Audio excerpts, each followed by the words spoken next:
ભાજપના કારણે. અને ભાજપ તો આપણે વનવાસી કરવા નીકળ્યું હતું, બરોબર કે નહીં?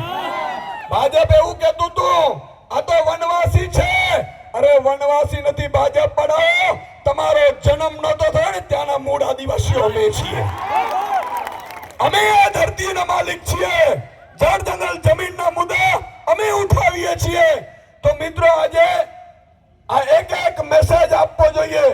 આજે આ 1.5 લાખ સિગ્નેચર સાથે આપણે જશું કલેક્ટર ઓફિસે, પણ કલેક્ટરની તાકાત નથી,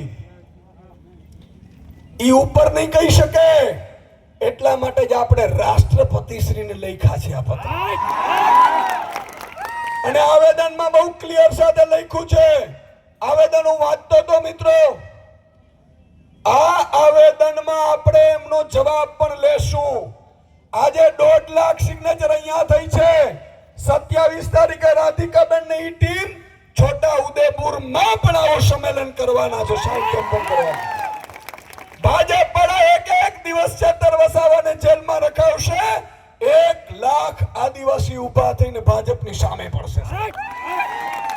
અને આ એકતા રાખવી પડશે મિત્રો. આપણે એકતા આપણે રાખવી પડશે.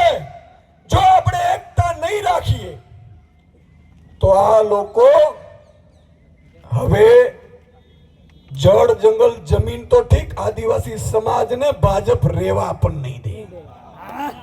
આ આપણી અસ્તિત્વની લડાઈ છે સાહેબ. અને ભાજપને ખબર હોવી જોઈએ, અને ખબર પડવી જોઈએ કે ભગવાન બિરસા મુંડા જો અંગ્રેજોની સામે ન ઝૂક્યા હોય તો એના વંશજીય ભાજપ તમારી ઓકાત નથી અમને ઝુકાવી દી. અને એ ભાજપને થોડા દિવસે તારા દેખાઈ ગયા સાહેબ. 18 દિવસના એક દીકરાને આ ભાજપે જેલમાં નખાવડાવ્યું.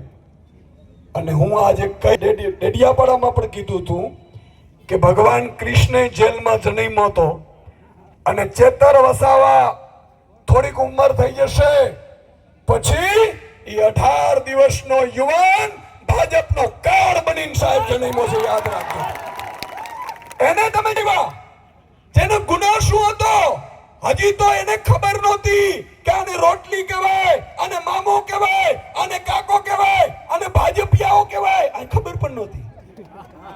પણ ભાજપિયાઓને કહેવા માંગુ છું મિત્રો, અને એક પંક્તિ સાથે મારું આપણે પૂરું કરીશું. બાકી આપણે